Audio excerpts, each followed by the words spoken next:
मी सांगितल्याप्रमाणे कोल्हापूरसाठी भाजपचाच आमदार या भविष्यामध्ये उत्तरमध्ये होणार आहे।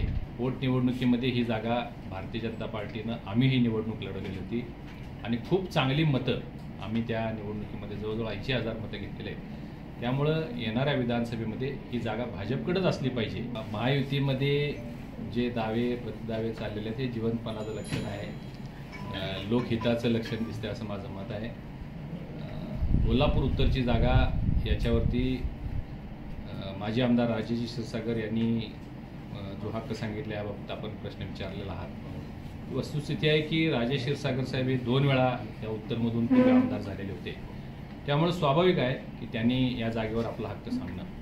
परंतु आपल्या सगळ्यांनाच हे ज्ञात आहे की पोटनिवडणुकीमध्ये ही जागा भारतीय जनता पार्टीनं आम्ही ही निवडणूक लढवलेली होती आणि खूप चांगली मतं आम्ही त्या निवडणुकीमध्ये जवळजवळ 80,000 मतं घेतलेले आहेत।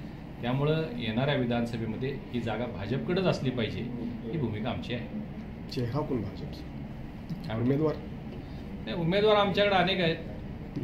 तुम्ही महेश जाधव साहेबांचं नाव घेतलेलं आहे, राहुल चिकुडे साहेबांचं नाव आलेलं आहे, नाना कदम साहेबांनी ही निवडणूक लढवलेली आहे, कृष्णराज महाडिक इच्छुक आहेत, आणखीन 1-2 इच्छुक निर्माण होऊ शकतात।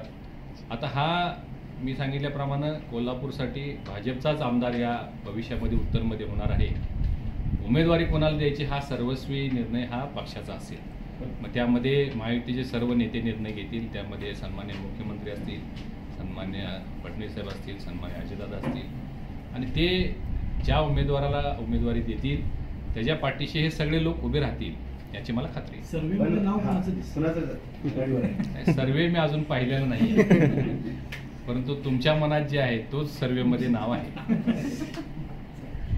महाविकास आघाडीचे नेते भास्कर जाधवांनी जिल्ह्यातील 5 जागा विधानसभेच्या जिंकणार असा दावा केला। ठीक आहे, 5 काय 10 जागा जिंकणार म्हणू शकतात। असं असतंय जिथं बेस नाही, तळ नाही, मला सांगा, तुम्ही नाव घेऊन सांगा, त्यांनी सांगायला पाहिजे कोणत्या 5 जागा, उमेदवार तर आहेत का त्यांच्याकडं, आणि मग जिंकणार हे तर म्हणजे लांबची गोष्ट आहे।